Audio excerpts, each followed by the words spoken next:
Hermanos, si hay algo que caracteriza este mundo en que vivimos, es lo predecible que resultan ciertos aspectos de la vida y al mismo tiempo lo sorprendentemente impredecible que pueden ser otros aspectos.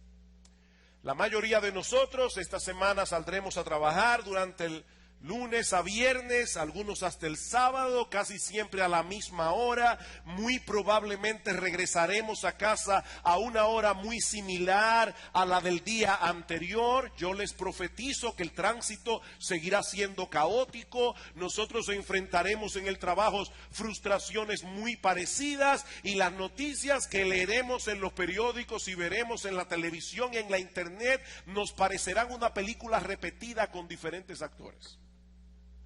La vida en este mundo es increíblemente monótona, repetitiva.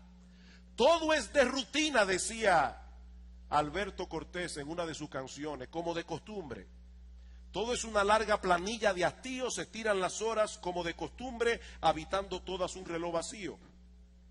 Sin embargo, a pesar de lo predecible y repetitiva que puede llegar a ser la vida en muchos aspectos, al mismo tiempo nos sorprenden muchas cosas que desafían por completo nuestras expectativas. La vida del hombre en este mundo está muy lejos de funcionar con la precisión de un reloj suizo.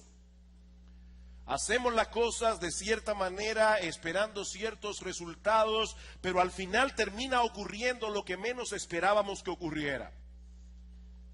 Un individuo es sumamente responsable en su trabajo, todo lo hace con esmero, en el tiempo prometido, pero el que recibe la promoción es un empleado mediocre porque es íntimo amigo del jefe. Algunos creyentes sufren enfermedades severas y mueren a temprana edad, mientras algunos delincuentes gozan de buena salud y viven una larga vida. Padres piadosos tienen hijos impíos, padres impíos tienen hijos piadosos. Ese tipo de cosas, el diccionario de la Real Academia lo define como paradójicas. Vivimos en un mundo paradójico. La lógica nos dice que las cosas deberían suceder de cierta manera, pero a veces suceden de la manera opuesta. ¿Cómo podemos explicar eso? Y lo que es todavía más crucial, ¿cómo se supone que debemos vivir en un mundo tan complicado?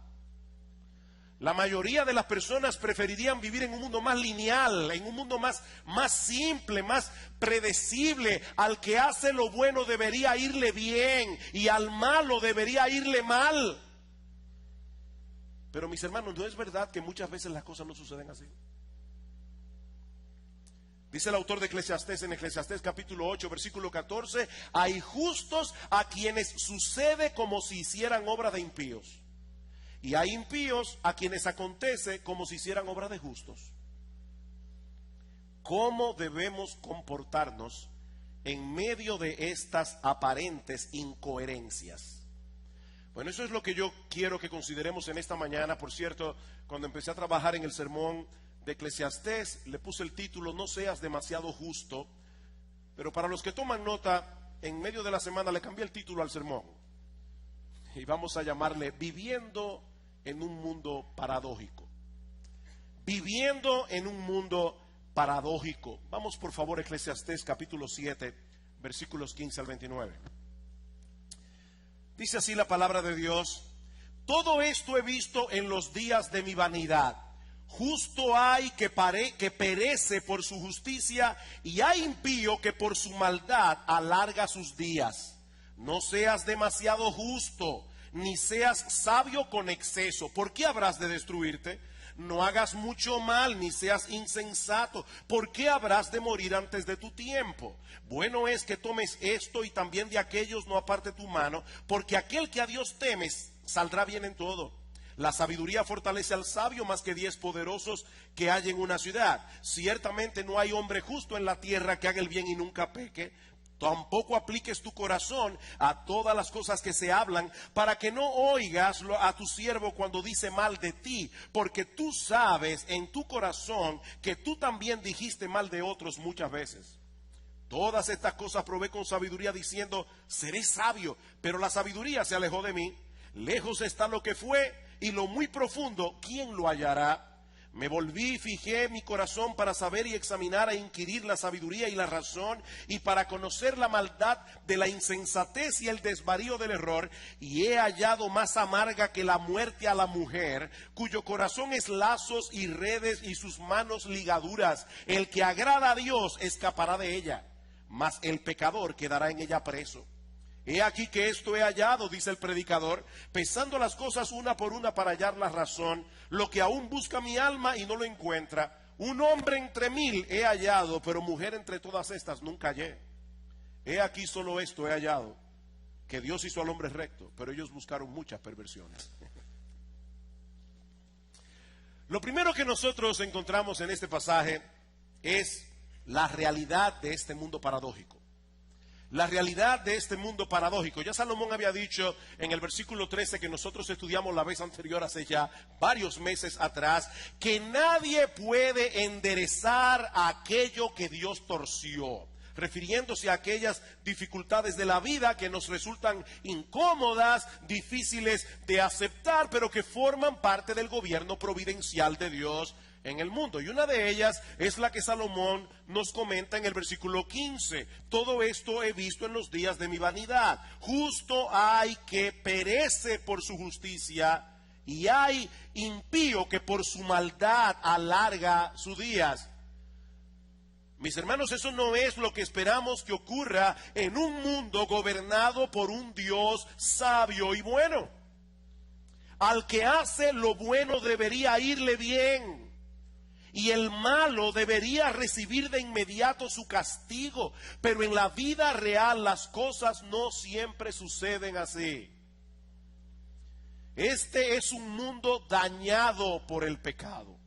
Un mundo en el que los justos sufren toda clase de problemas por tratar de hacer las cosas bien hechas, incluyendo una muerte temprana en ocasiones, y al mismo tiempo los impíos parecen que están viviendo la buena vida.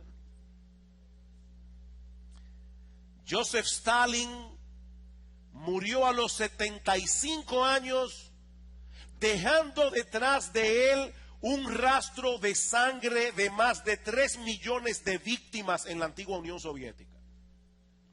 Y Jim Elliot muere martirizado a los 29 años de edad, tratando de llevarle el evangelio a una tribu del Ecuador.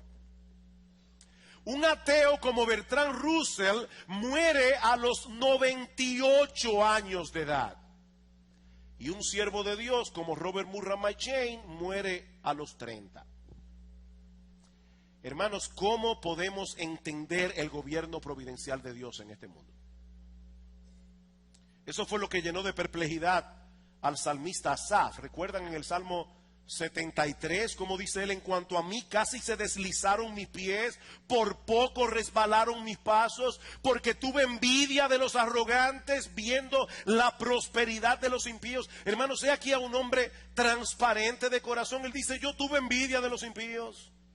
Y por un momento me pregunté, llegué a preguntarme si en verdad valía la pena servirle a Dios, si en verdad valía la pena andar en sus caminos. A los impíos parece que le va bien. Más adelante, Asaf se dio cuenta de que él no estaba siendo del todo objetivo.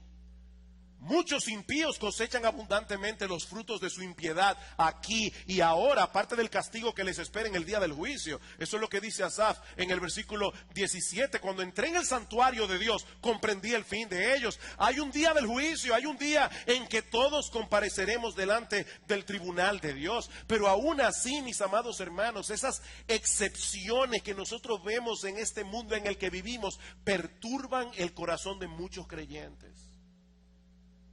Sobre todo porque no parecen encajar con algunas promesas que nosotros leemos en el Antiguo Testamento. y en el resto de la Biblia. Por ejemplo, en Deuteronomio capítulo 4, versículo 40, se le exhorta al pueblo de Israel a guardar los mandamientos de Dios. ¿Para qué? Para que te vaya bien a ti y a tus hijos después de ti, y prolongues tus días sobre la tierra que Jehová tu Dios te da para siempre. Y en ese mismo capítulo de Deuteronomio, en los versículos 25 y 26, dice que los desobedientes no vivirán una larga vida por causa de su rebeldía. Sin embargo, la vida real parece desafiar esa perspectiva tan lineal de la vida humana. Y es a la luz de esta realidad que Salomón comparte con nosotros su consejo extraño en los versículos 16 al 18.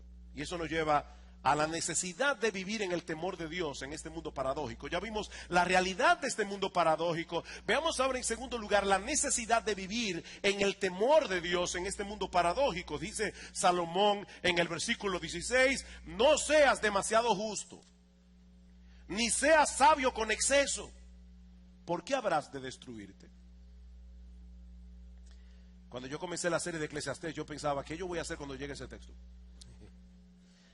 No seas demasiado justo, ni seas sabio en exceso. Antes de explicar el significado de este texto, permítanme hacerles una pregunta.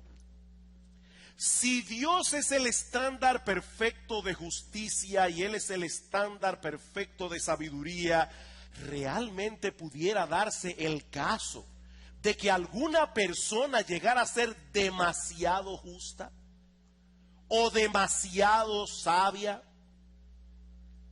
¿Existe alguna persona que pueda sobrepasar la medida de justicia y de sabiduría que Dios demanda en su palabra? La Biblia dice en Santiago capítulo 2 versículo 10 que el que guardare toda la ley pero ofendiere en un punto se hace culpable de todos. Es imposible para cualquier ser humano llegar a ser demasiado justo o llegar a ser demasiado sabio. De hecho, en el versículo 20 de este mismo capítulo, Salomón nos dice que no hay hombre justo en la tierra que haga el bien y nunca peque. ¿De qué está hablando entonces el versículo 16? Bueno, yo creo que Salomón está corrigiendo aquí la forma como muchos israelitas estaban reaccionando a las paradojas de la vida que yo acabo de mencionar.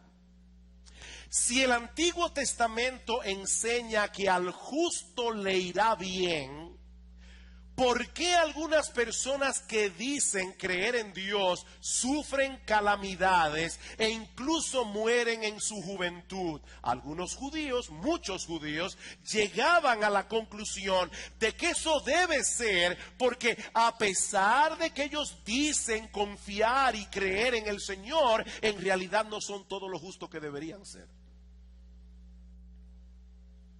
De hecho, esa era la forma de pensar de los amigos de Job. ¿Recuerdan ustedes? Tú dices confiar en Dios, pero tus circunstancias revelan claramente lo contrario. Algún pecado grave tú debes estar ocultando. Algún pecado grave tú tienes que haber cometido para haber atraído sobre ti tantas desgracias. Este tipo de individuos interpretan la vida en una forma sumamente simplista. Si te portas bien, te tiene que ir bien. Si te está yendo mal, es porque te estás portando mal. Ese era el problema de los fariseos. Los fariseos son el ejemplo perfecto de esta forma de pensar. Los fariseos no se contentaron con tener 10 mandamientos, sino que ellos se molestaron en detallar todas las implicaciones de cada uno de ellos, porque esta forma de pensar, ¿saben lo que puede producir a la larga? Una asfixiante escrupulosidad en relación a ciertas normas que las personas entienden que son necesarias para poder atraer la bendición de Dios. Al justo le irá bien. Ahora, ¿cómo yo sé que estoy siendo lo suficientemente justo? al que se porta bien le irá bien, pero ¿cómo yo puedo estar seguro de que me estoy portando lo suficientemente bien? Entonces los fariseos toman los 10 mandamientos y comienzan a pensar. El cuarto mandamiento dice que nosotros debemos guardar el día de reposo, no debemos trabajar en el día de reposo. Ahora la pregunta es, ¿cuáles son las actividades que podemos considerar como un trabajo? Bueno, finalmente los rabinos terminaron prohibiendo 39 tipos de actividades que no deben hacerse en el día de reposo. 39. Arar, plantar, segar. Inclusive, si una fruta se caía en el día de reposo, aunque no la haya tumbado el judío, no se la podía comer porque esa fruta había violado el sabbat. Cosechar, trillar, aventar, seleccionar. No se puede seleccionar en el plato comida, porque eso está prohibido, eso es un trabajo en el día de reposo. De hecho, si te comes un pescado, debe ser con la espina molida, porque tampoco debes sacarle la espina, eso es un trabajo. No se puede cernir, moler, amasar, peinar, hilar, entintar, bordar, retorcer, tejer, desenredar, cocinar, lavar, coser, rasgar, anudar. Aún inclusive los judíos ortodoxos hoy no permiten que se use corbata si el nudo de la corbata es demasiado complicado.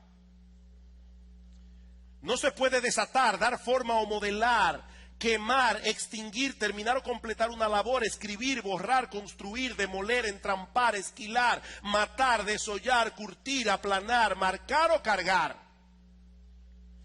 De hecho, algunos judíos llegaban a decir que no se puede usar caja de dientes en el día de reposo, porque eso es una carga. Y si tú vas caminando por la calle y de repente te cae un aguacero y la ropa se te empapa, te tienes que quedar allí hasta que se seque, porque llevar esa ropa mojada es una carga.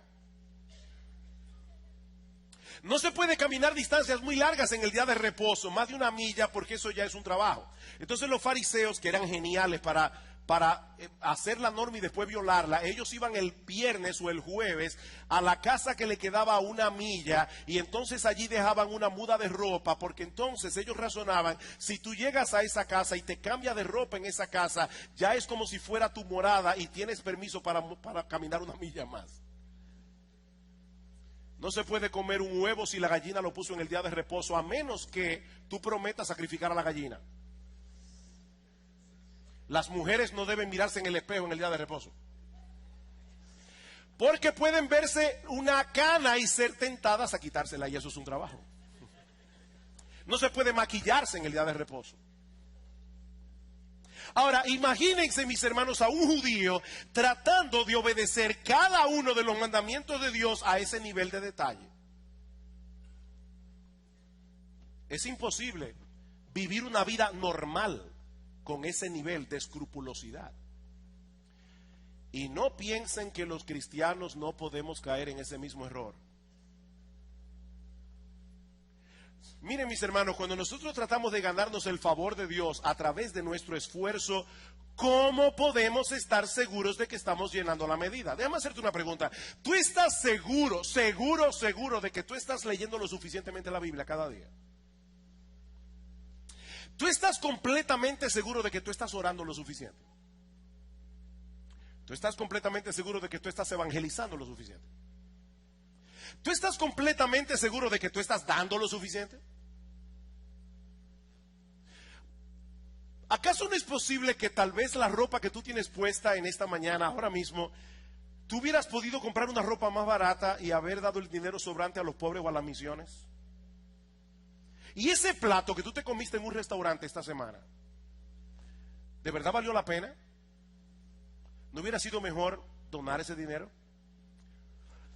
Por favor, hermanos, no me malentiendan, no me malentiendan.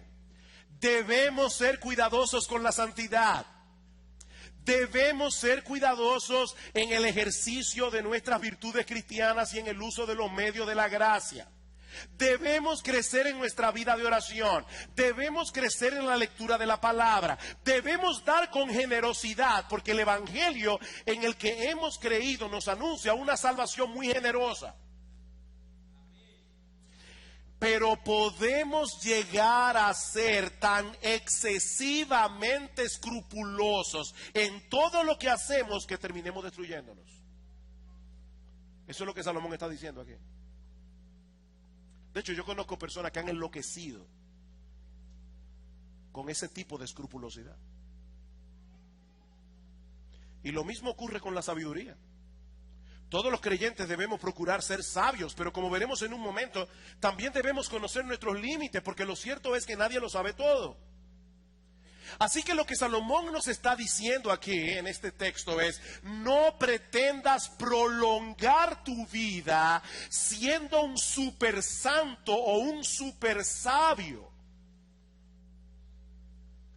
porque nadie podrá prolongar su vida de esa manera. Es más, lo que puedes hacer es acortarla. Ahora, tampoco te vayas por el camino opuesto. Versículo 17. No hagas mucho mal, ni seas insensato. ¿Por qué habrás de morir antes de tu tiempo? La idea del texto no es que nos está permitido hacer un poco de mal. Alguien ha dicho muy sabiamente: cuando se trata del pecado, aún un poco es demasiado. Cuando se trata del pecado, aún un poco es demasiado. Lo que Salomón nos está diciendo aquí es que no debemos entregarnos a la maldad de nuestros corazones, porque muy probablemente vamos a cosechar los resultados de una vida desordenada. Y lo que es todavía peor, no tendremos excusa cuando tengamos que presentarnos delante del tribunal de Dios. Mis hermanos, hay un mundo de diferencia entre la persona que peca por causa de las debilidades propias de vivir en este cuerpo de muerte donde todavía mora el pecado. Nosotros vamos a pecar, y aquel otro que se entrega a una vida de pecado y de maldad. Hay una diferencia. No seas necio, dice Salomón. Si te entregas a una vida de pecado, tarde o temprano cosecharás el fruto de la ira de Dios sobre ti. ¿Cuál es entonces la alternativa? Vivir en el temor de Dios. Vivir en el temor de Dios. Versículo 18. Bueno es que tomes esto y también de aquello no apartes tu mano. En otras palabras, lo que Salomón está diciendo aquí es: no deseches el consejo del versículo 16. No trates de ser un super santo, ni de ser un super sabio, pero tampoco desoigas la advertencia del versículo 17 sobre vivir como un necio y entregarte a la maldad de tu corazón. ¿Qué debes hacer? Versículo 18. Porque aquel que a Dios teme saldrá bien en todo. Vive en el temor de Dios, porque el que le teme a Dios, dice Salomón, escapará de ambas cosas, como dice otra versión, es decir, de los dos peligros que acaba de mencionar: el peligro de querer ser un super santo o el peligro de entregarte a la maldad. El temor a Dios es la alternativa. Aquí Salomón se está anticipando a su propia conclusión en Eclesiastés capítulo 12. El fin de todo el discurso oído es este: teme a Dios y guarda sus mandamientos, porque eso es el todo del hombre. Porque Dios traerá toda obra a juicio, juntamente con toda cosa encubierta, sea buena o sea mala. Vive en el temor de Dios. No seas loco, no seas necio, no vivas tu vida como si nunca fueras a comparecer ante el tribunal de Dios. Eso es una necedad. Vivir en el temor de Dios es vivir con la conciencia de que nosotros estamos en la presencia de un Dios que es digno de ser reverenciado, un Dios que es digno de ser amado, un Dios que es digno de ser obedecido. Es vivir apercibidos de la grandeza, la gloria, el poder, la majestad, la bondad, el amor, la sabiduría, el poder, la justicia, la santidad de ese Dios que es perfecto en todos sus atributos. ¿Qué hemos visto hasta aquí? La realidad de este mundo paradójico: aquí las cosas no funcionan como un reloj suizo. A veces la vida desafía nuestra lógica. En segundo lugar, hemos visto las ventajas de vivir sabiamente en este mundo paradójico y vivir en el temor de Dios. Las ventajas, la necesidad, de vivir en el temor de Dios en este mundo paradójico. Veamos ahora en tercer lugar las ventajas de la sabiduría para vivir apropiadamente en este mundo paradójico. Versículo 19. La sabiduría fortalece al sabio más que 10 poderosos que hay en una ciudad. O como dice la Biblia, de las Américas más que 10 gobernantes. Salomón parece estar balanceando lo que ha dicho en el versículo 16. No debemos tratar de alcanzar una super sabiduría. Pero eso no quiere decir que debamos desistir de tratar de alcanzar la verdadera sabiduría que emana precisamente del temor de Dios. Proverbios 1:7. El principio de la sabiduría es el temor de Dios. Y para probar su punto, Salomón compara a un hombre sabio con una ciudad gobernada por un consejo de 10 hombres capaces. Miren, hermanos, encontrar a un buen líder, a un solo, en una ciudad, eso es demasiado y muy difícil. Encontrar 10 es casi imposible.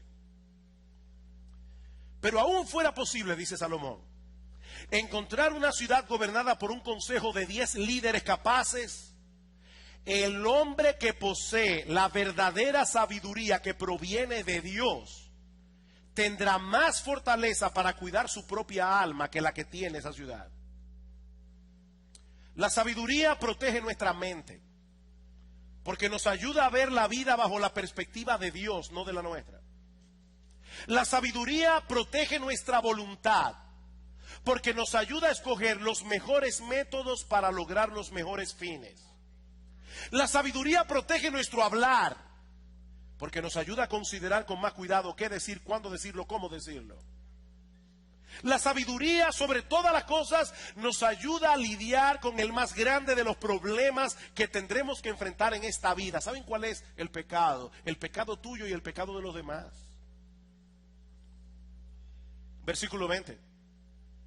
Ciertamente, eso es una de las cosas que la sabiduría nos enseña. No hay hombre justo en la tierra que haga el bien y nunca peque. Y es probable que el apóstol Pablo esté citando ese texto en Romanos capítulo 3, versículo 9 y 10, cuando dice: no hay justo ni aún uno, no hay quien entienda, no hay quien busque a Dios. Y Salomón pasa ahora a darnos un ejemplo de la universalidad del pecado. Ustedes recuerdan cuando Pablo dice: no hay justo ni aún uno, no hay quien entienda, no hay quien busque a Dios. ¿Cuáles son los pecados que Pablo detalla en Romanos capítulo 3? Son los pecados de la lengua. Y es interesante porque Salomón hace exactamente lo mismo. Para probar que el pecado es universal, Salomón se va a los pecados de la lengua. Versículo 21. Tampoco apliques tu corazón a todas las cosas que se hablan, para que no oigas a tu siervo cuando dice mal de ti, porque tu corazón sabe que tú también dijiste mal de otros muchas veces. Alguien dice muy atinadamente que si todos pudiéramos escuchar lo que dicen todos los demás, no quedarían dos amigos en este mundo.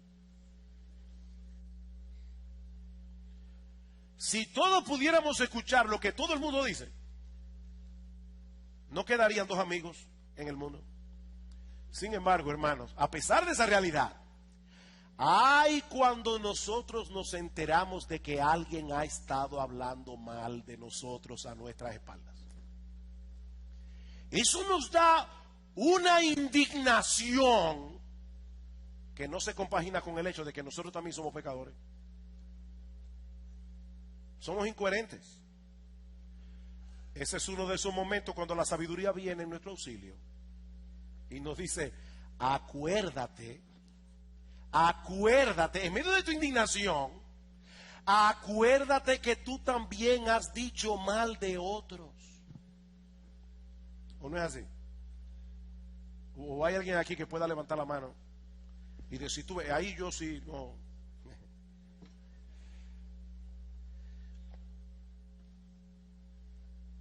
Spurgeon le decía a sus estudiantes al ministerio que al pastor le conviene, oigan estos pastores, Spurgeon decía: al pastor le conviene ser ciego de un ojo y sordo de un oído. Dice: ustedes no pueden impedir que la gente hable, decía Spurgeon, y por lo tanto lo mejor es cerrar sus oídos y no preocuparse de lo que dice la gente. Hay un mundo de ocioso parloteo allá afuera, y aquel que le presta atención va a tener mucho trabajo. Mucho trabajo. El hombre sabio sabe cómo conducirse en un mundo donde el pecado está a la orden del día, sobre todo el pecado de la lengua. Pero de la misma manera, dice Salomón, el hombre sabio reconoce sus limitaciones. Reconoce sus limitaciones. Recuerden, hermanos, para que no pierdan el hilo del pasaje, Salomón está lidiando aquí con la paradoja que encontramos en este mundo caído, donde a los justos no siempre les va bien, por lo menos no desde el punto de vista humano, y donde los malos no siempre reciben un castigo inmediato por su maldad. Y lo que nos va a decir ahora en los versículos 23 y 24 es básicamente esto. Salomón dice: a pesar de todo mi esfuerzo en tratar de entender todos los aspectos del gobierno providencial en este mundo tan complejo, finalmente me doy cuenta que hay muchas cosas que yo no voy a poder entender del todo de este lado del cielo. Versículo 23: todas estas cosas probé con sabiduría, diciendo seré sabio, pero la sabiduría se alejó de mí. Lejos está lo que fue, y lo muy profundo, ¿quién lo hallará? Salomón está diciendo: yo traté y me esforcé para poder entender qué es lo que Dios está haciendo, y no pude. Dios mismo dice a través del profeta Isaías que como son más altos los cielos que la tierra, así son mis caminos más altos que vuestros caminos y mis pensamientos más que vuestros pensamientos. O como dice Pablo en Romanos 11:33, los juicios de Dios son insondables y sus caminos son inescrutables, porque ¿quién entendió la mente del Señor? ¿Quién entendió la mente del Señor? Dios tiene una mente infinita. Y en la mente de Dios están todos los sucesos que ocurren en toda su creación, y Él sabe cómo cada cosa que pasa en el mundo afecta a todo lo demás. Miren, mis hermanos, Dios tiene una buena razón para permitir que los creyentes sufran cada una de las calamidades que sufren. Dios tiene una razón, y Dios usa cada una de esas calamidades para el bien de su alma y para la gloria de su nombre. Y de la misma manera, Él sabe, no nosotros, cómo y cuándo los malos van a recibir su castigo. Y cuando nosotros estemos en su presencia y nosotros podamos contemplar el gran tapiz que Dios ha venido tejiendo en su providencia a través de toda la historia humana, con todos sus tonos claros y oscuros, con todas sus formas, algunas hermosas y otras extrañas. Cuando nosotros podamos ver, mis hermanos, ese gran tapiz, ¿saben lo que va a suceder? Que nos vamos a maravillar, sobrecogidos por la inescrutable sabiduría de Dios, que puso cada hilo, cada color, cada tono, cada forma en su lugar.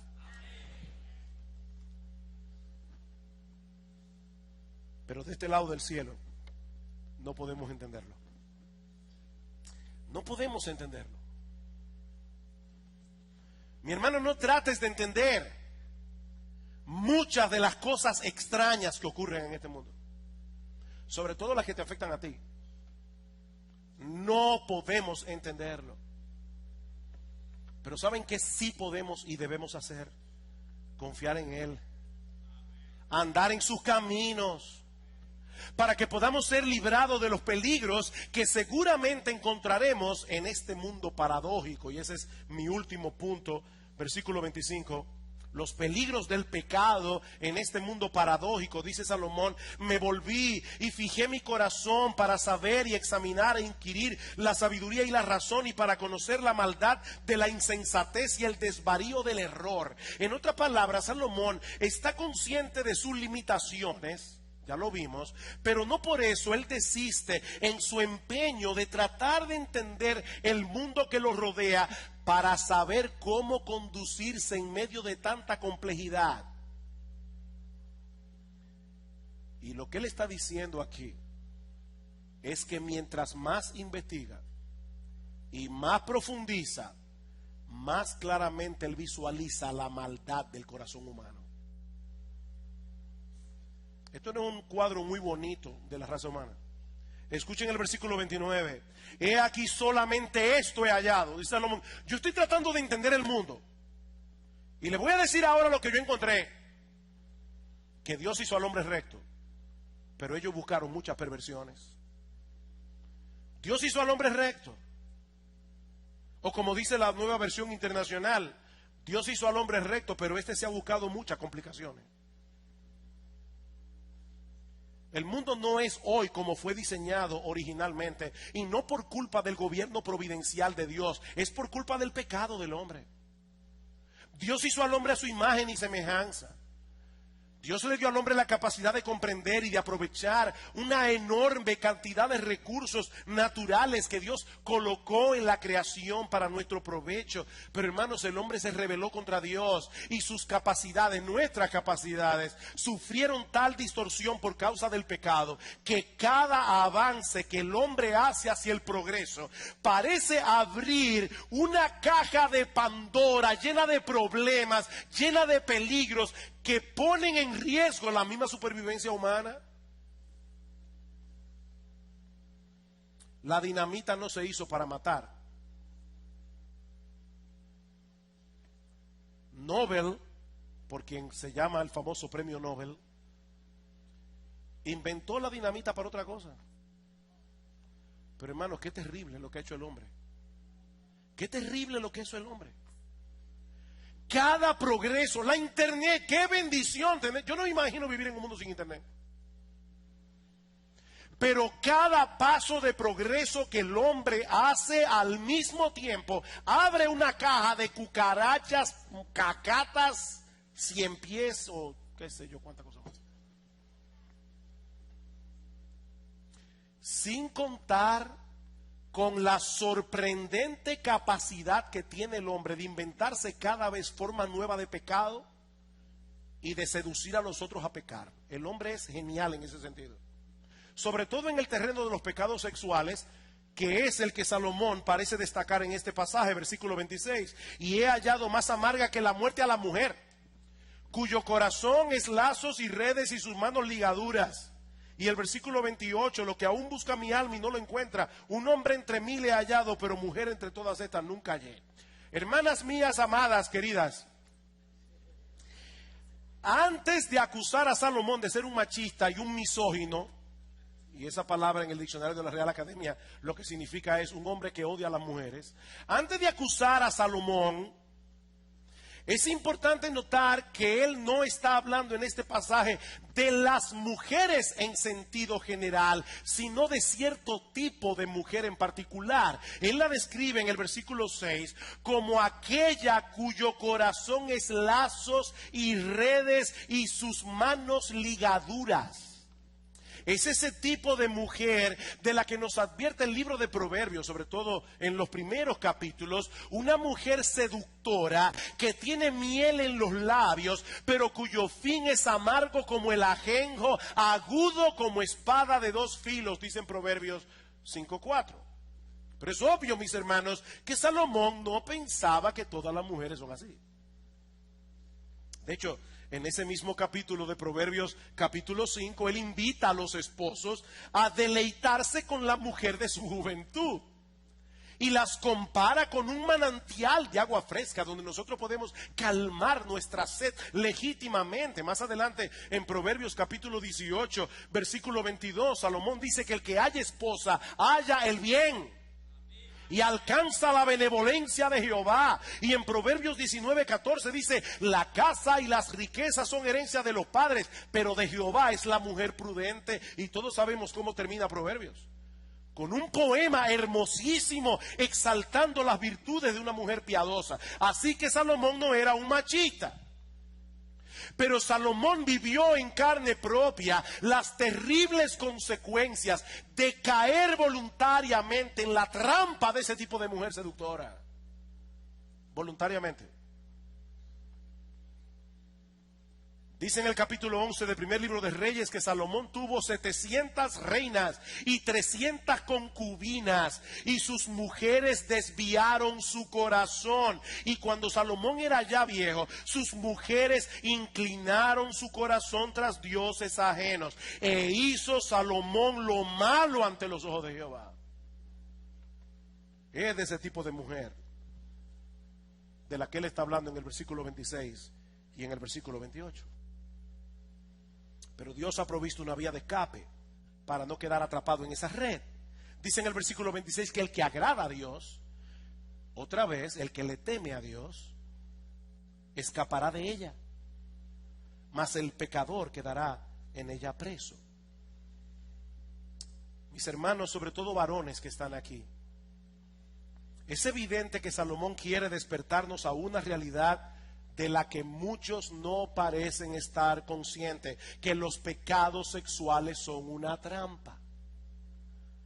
¿Ven el lenguaje? Quedará preso. Son una trampa. No quieres verte enredado en la fornicación, en el adulterio o atrapado en la pornografía, con todas las consecuencias que eso trae para tu vida y para la vida de otros. Vive en el temor de Dios, consciente de que estás en su presencia. No te expongas innecesariamente al pecado. Sí, Dios ha prometido no dejarnos ser tentados más de lo que podemos soportar. Él ha prometido que juntamente con la tentación da la salida. Pero mi amado hermano, debemos huir, como dice Pablo en el 1 Corintios capítulo 6 versículo 18. Aplica la técnica de José. Eso mismo corre. José tenía temor de Dios. José vivía en la presencia de Dios. José sabía que Dios estaba allí, pero José también sabía que hay un momento cuando lo único que un hombre puede hacer es salir huyendo.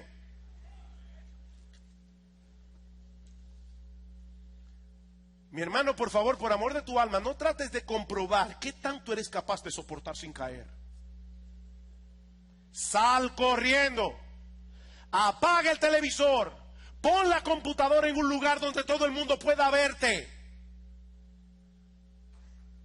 Sal corriendo mientras le pides a Dios en oración que te ayude a seguir corriendo. Pero sal corriendo. Ora corriendo. No te quedes ahí delante de la mujer diciendo, Señor, líbrame, líbrame. No, no, no. Sal corriendo. Y ora corriendo. Recuerda lo que dice en el versículo 20, no hay hombre justo en la tierra que haga bien el bien y nunca peque. Mira, mi hermano, por más maduro que tú seas en tu fe, el peligro seguirá siendo un peligro y nosotros seguiremos siendo muy débiles mientras estemos de este lado de la eternidad. Pero gracias al Señor que esa no es toda la historia. Ven una vez más el versículo 29. He aquí solamente esto he hallado, que Dios hizo al hombre recto, pero ellos buscaron muchas perversiones. La palabra hebrea que se traduce como hombre, ya estoy concluyendo aquí, en nuestras versiones, esa palabra en hebreo es Adán. Adán, Dios hizo a Adán recto. Adán y Eva fueron creados a imagen de semejanza de Dios, pero ambos pecaron y trajeron sobre toda la raza humana terribles consecuencias. La buena noticia es que Dios no dejó al hombre en esa condición perdida, sino que en su momento, en el momento adecuado, envió al mundo a un segundo Adán, nuestro Señor Jesucristo, que siendo Dios se hizo hombre para revertir los efectos de la entrada del pecado en el mundo provocado por el primer Adán.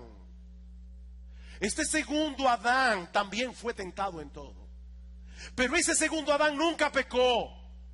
Y a pesar de su inocencia, él decidió recibir en la cruz del Calvario el castigo que nosotros merecemos por causa de nuestras transgresiones. Y ahora, sobre la base de ese sacrificio, Dios ofrece en el Evangelio perdón y vida eterna para todos aquellos que confían en él. Así que cuando venga a tu mente la pregunta de por qué hay personas justas que mueren en su justicia, recuerda al Señor Jesucristo. porque nunca hubo un justo como él. Y él murió voluntariamente a los 33 años. Voluntariamente dio su vida en plena juventud. ¿Sabes para qué? Para que nosotros ahora tengamos vida y vida en abundancia. Sí, este es un mundo paradójico, lleno de situaciones que no podemos comprender del todo. Pero mis hermanos, el amor de Dios en Cristo es como un ancla que mantiene segura nuestras almas en medio de cualquier tempestad. Algún día este mundo funcionará al derecho. Algún día este mundo funcionará como debe funcionar. Los malos recibirán el castigo que merecen. Los justos resplandecerán como el sol en el reino de su Padre. Pero mientras tanto, mientras llegamos allí, podemos echar nuestras cargas sobre Él, sabiendo que Él tiene cuidado de nosotros. Y si tú estás aquí en esta mañana y todavía no has venido a Cristo en arrepentimiento y fe, mi amigo, no te vayas de este lugar en la condición en que llegaste. Ven a Cristo, confiésale tu pecado, descansa únicamente en Él para la salvación de tu alma. Allí donde estás sentado, pídele a Él que transforme tu corazón, pídele a Él que te conceda la gracia de la fe y del arrepentimiento. Mi amigo, Él es un gran Salvador y Él ha prometido que ninguno que venga a Él buscando misericordia y gracia será desechado. Quiere el Señor usar su palabra hoy para que muchos aquí puedan encontrar al Salvador que sus almas necesitan.